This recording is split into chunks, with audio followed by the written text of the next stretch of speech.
इस दार्जन के नीचे बिठाया है, ये आवाज जगदीश की थी।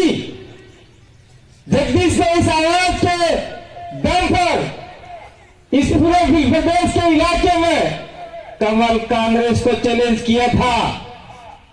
क्या किया था? जिस प्रकार से उमड़ घुमड़ कर बादल छाते हैं और नदी नालों में जो तूफान आता है, पानी आता है, उसके साथ में कचरा साफ हो जाता है, ठीक उसी प्रकार से आने वाले समय में हमारे प्रदेश के अंदर जो भी कचरा है वो साफ हो जाएगा। यह भविष्यवाणी हमारे जगदीश भाई करके गए हुए हैं। तो इस भविष्यवाणी को आप लोग आने वाले समय में पूर्ण करेंगे, ऐसी आशा विश्वास मुझे है। मैं धन्यवाद देना चाहता हूं उनकी मां को, उनके पिताजी को, जिन्होंने 9 मार्च के दिन 9 महीने में उसे पेट में रखकर उस भाई को इस धरती पर लाकर पूरे प्रदेश के लिए ज्योति के रूप में हमारे को दिया था। लेकिन कुदरत को मंजूर नहीं था। ये मात्र 32 वर्ष की उम्र में हमको छोड़ के चले गए। जब हम लोग 4 लोग दिल्ली से आ रहे थे, मैं खुद, जिसको आप लोग यूट्यूब और इस मैदान के अंदर 10 बार सभा करके गया हुआ हूं मैं, 10 बार। मोहन भाई रोज, मणिलाल गरासिया, हम 4 लोग दिल्ली से आ रहे थे और खाना खाकर हम लोग 12 बजे निकले। फिर से जीवनी बताना चाहूंगा, जब जगदीश भाई गाड़ी चला रहे थे, मैं आगे बैठा था और लोगों ने उसको देखा था, वीडियो भी वायरल किया था हम लोगों ने। और जयपुर के आसपास हम लोग पहुंचे, गाड़ी खड़ी करके हम सो गए और सोने के बाद में 1 घंटा सोए। सोने के बाद में 2 आदमी पीछे बैठे थे, वो कह रहे इतने क्यों सो गए, अदला क्यों हो गया, उठो भाई, हम चला लेते गाड़ी। उन्होंने गाड़ी चलाई और फिर जगदीश भाई पीछे सो गए, मैं बीच वाली सीट पे सो गया। और जयपुर में हमने चाय वगैरह पिया, जगदीश भाई को नहीं उठाया, और नहीं उठाया तो वो जिंदगी भर नहीं उठे, जिंदगी भर नहीं उठे। मुझे मनार है, जयपुर के अंदर हमने उठा के जगदीश भाई को अगर 1 कप चाय पिला दिया होता तो हो सकता है आज जगदीश भाई हमारे बीच में रोज के रोज चाय आपके घर चाय पीने आते, मुझे ऐसा लगता है।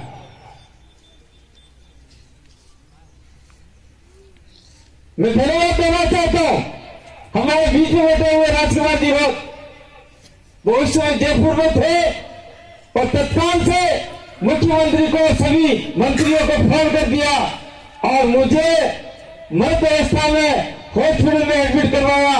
मोहन भाई का पीछे खोपड़ा फट चुका था। जगदीश भाई को तो डॉक्टर गए थे, इसको तो चोट ही नहीं लगी है, जगदीश भाई को कोई लगा ही नहीं था, उससे खून भी नहीं आए थे, लेकिन यहाँ थोड़ा सा घाव लग गया था अंदर और पूरा ऐसा कोई अंदर धस गया था, सीट धस गई थी। और वो हॉस्पिटल उनको इमरजेंसी गाड़ी में बिठा भी नहीं रहे थे। फिर भी मोहन भाई ने कहा मुझे खून आ रहा है, लेकिन जगदीश को ज्यादा चोट लगी, इसको गाड़ी में बिठाओ। और हम लोग वहां से हॉस्पिटल गए। उससे पहले सारे डॉक्टर तैयार थे, लेकिन बड़े दुर्भाग्य की बात है, जयपुर के एंटर होते ही जो आपका टोल नाका है, टोल नाका से मात्र 200 मीटर की दूरी पे मेरे भाई जगदीश मंडाने ने अपना दम तोड़ दिया और वो आज हमारे बीच में नहीं रहे। आज जिसकी हम लोग 33वीं जन्म जयंती मना रहे हैं, क्या खाकर उनके माता पिता ने उनको पैदा किया होगा, जो पूरे प्रदेश में नहीं पूरे भारत देश का, पूरा भारत देश रहा था उस दिन। और आज तक वो हम रो रहे हैं और आज तक उनको याद करते रहेंगे। मैं कहना चाहता हूं उनके परिवार को कि आप लोग कतई घबराए नहीं। ठीक है, हम लोग जगदीश की कमी पूरी नहीं कर सकते, लेकिन आने वाले समय में जगदीश के सपनों को हम लोग पूरा करेंगे, बिल प्रदेश बना के रहेंगे। चावल फलाशिया का जो भी काम अधूरा है उसको पूरा करके रहेंगे। मैं और बात कहना चाह रहा हूं, वो अपना राजीव भाई बम्बोरी किधर गए, वो खड़े हो, खड़े हो जाओ। ए भाई मेरे को थोड़ा पानी देना है जरा सा, इसको फेंक दो, दवाई थोड़ी जल्दी पानी दे दो मेरे को। जहां पे डैम बन रहा है, जहां पे 14 पंचायतें एक साथ में प्रभावित हो रही है, जिसके लिए जगदीश और हमने 2 बार आयोजन किया जी भाई। 2 बार हम लोग आए और हमने कहा उन गांव वालों को कि आप लोग जगदीश के साथ में कंधे से कंधा मिला के रहो, राजू भाई के साथ में कंधे से कंधा मिला के रहो।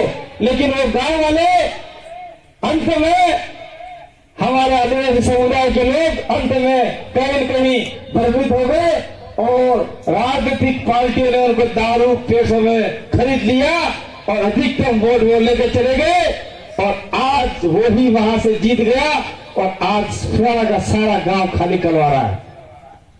लेकिन इसके लिए हमें लड़ने की जरूरत के साथ साथ में संवैधानिक काम करने की जरूरत है, जिसमें हमारे बीच में 2 एमएलए बैठे हुए हैं, वो विधानसभा में आवाज उठाएंगे। तीसरे एमएलए नहीं आए हैं उमेश भाई, वो तीनों मिलकर आवाज उठाएंगे। मैं तो ये कहना चाहता हूँ, ये हमारे जगदीश भाई का जन्म दिवस है। मैं तो ये कहना चाहता हूँ आप लोगों को, अगर आप लोगों ने ठान लिया, ये कोई राजनीतिक कार्यक्रम नहीं है, जगदीश भाई के सपनों को पूरा करना है तो उदयपुर की लोकसभा सीट पे आपको कब्जा करना होगा और जगदीश भाई के सपनों को संसद के अंदर उठाना होगा। मान लीजिए आपको जगदीश भाई के सपनों को पूरा करने के लिए उदयपुर की लोकसभा का सांसद आपने दिल्ली भेज दिया, तो आपको कोटला के अंदर जो डैम बन रहा है वो सारा डैम निरस्त करवा सकते हैं। ये इतनी पावर जगदीश भाई आपको देके गए हुए।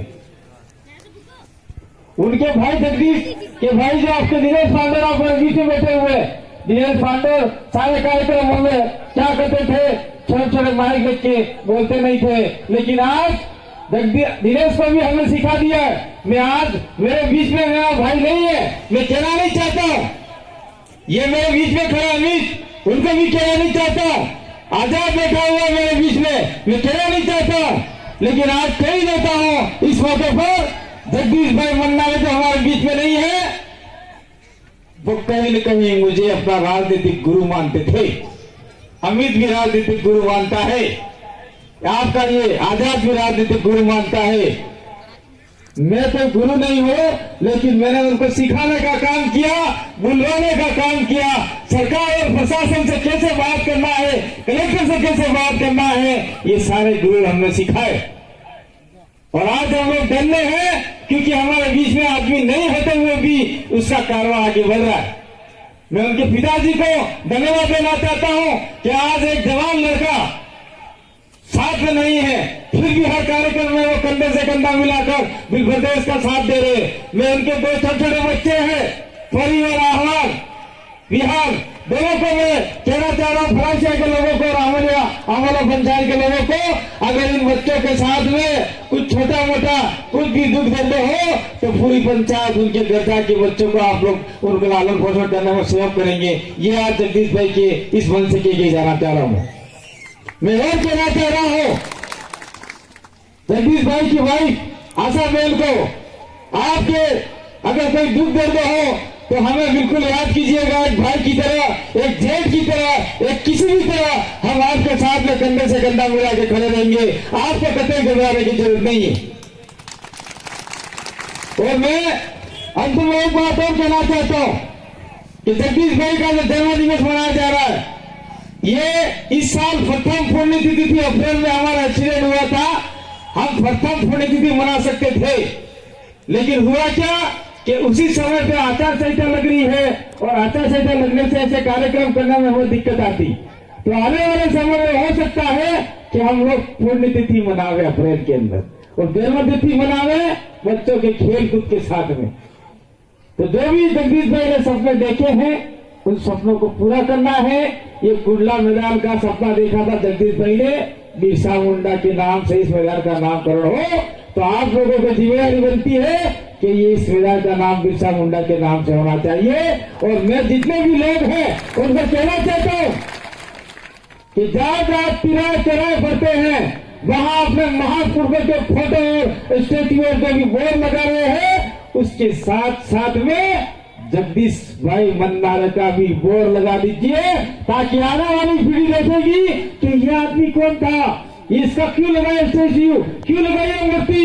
तो लोग कहेंगे ये 5वीं अनुसूची के बारे में गान कह देने वाला था, ये आदिवासियों को एक करने वाला था, ये हमारे हक अधिकारों को लड़ने के लिए लड़ाने वाला था, ये लड़ाकू आदमी था। ऐसी बात आने वाली पीढ़ी सीख पाएगी। ये आपको करना होगा, ये देखना होगा।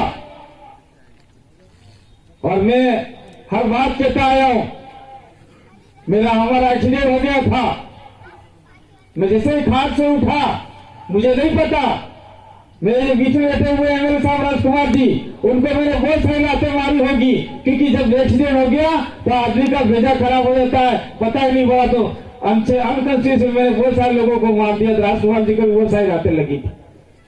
लेकिन मैं आज फिर कहना चाह रहा हूं कि आपके साथ में अगर कोई सोशल अत्याचार अन्याय होगा तो कांतिपुर आदिवासी डूंगरपुर से चल के बीच में आपके बीच में आएगा, लेट ही सही लेकिन आएगा जरूर। आपके साथ में कोई सोशल अत्याचार अन्याय नहीं होने देगा, ये मैं वादा करके जाना चाहता हूं। और मैं कह के जाना चाह रहा हूं, कुछ लोग कहते हैं अब तो भूख रही है आदमी, एक्सीडेंट है क्यों, तो देखा तो नहीं आके। अब मैं देखने भी लग गया हूं, बोलने भी लग गया हूं, इसलिए कहना चाहता हूं कि टाइगर अभी जिंदा है, टाइगर अभी जिंदा है। और जो लोग हमारे लोगों को तोड़ रहे हैं, मरोड़ रहे हैं, तड़पा रहे हैं, और जो लोग हमारे बच्चों को जल जमीन को लूट रहे हैं, उनके लिए मैं एक ही संदेश देना चाहता हूं, आप लोग सुधर जाइए, नहीं तो हम लोग तोड़ने पे मजबूर हो जाएंगे। तो आप लोगों को जब तक जोड़ेंगे नहीं तब तक छोड़ेंगे नहीं, और जब तक तोड़ेंगे नहीं तब तक छोड़ेंगे नहीं। इसी आशा विश्वास के साथ में मैं पूरे जगदीश भाई के परिवार को बहुत बहुत धन्यवाद देना चाहता हूँ, उनके माता पिता को धन्यवाद देना चाहता हूँ कि आपने एक ऐसे पुत्र को जन्म दिया जो आने वाली पीढ़ी जिसको याद करेगी। और मैं उनके परिवार को भी कहना चाहता हूं कि अपने पप्पा के नक्शे कदम पर चलिएगा, और आने वाले समय में निश्चित रूप से जगदीश भाई का नाम रोशन होगा। बहुत बहुत धन्यवाद, आभार, जय जोहार, जय आदिवासी, जय गुरु प्रदेश। इसी के साथ में एक बात मैं और कहना भूल गया, ये जो आपका हमारा एक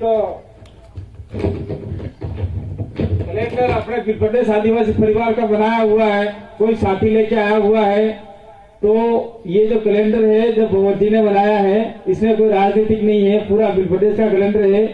और आने वाले समय में इसी कैलेंडर के अंदर हम लोग जो दिल्ली से आ रहे थे और हमारा जो एक्सीडेंट हुआ वो अब की बार हम भूल गए हैं। मैं एमएलए साहब 2 बैठे हुए, उनको भी कहना चाहूंगा आपकी डायरी में लिख दीजिए, और आने वाले समय में इसी कैलेंडर के अंदर जगदीश भाई का फोटो और हमारा जो एक्सीडेंट हुआ 3 भाइयों का छोटे छोटे फोटो के साथ में अगर विवरण होगा तो अधिकतर हम लोग इसको ज्यादा खरीदेंगे। और जो बिल प्रदेश का कैलेंडर है वो मात्र कुछ ही रुपयों में है, तो उस भाई से खरीद सकते हैं। और जोरावर पार्की के पास बहुत सारे साहित्य हैं, वो भी खरीद सकते हैं। इसी आशा विश्वास के साथ में आप सभी ने मुझे सुना, और जगदीश भाई की जन्म जयंती में आप लोग पधारे। आप सभी को आभार, जोहार, धन्यवाद, जय आदिवासी। बोलिए वरना जगदीश भाई की धन्यवाद।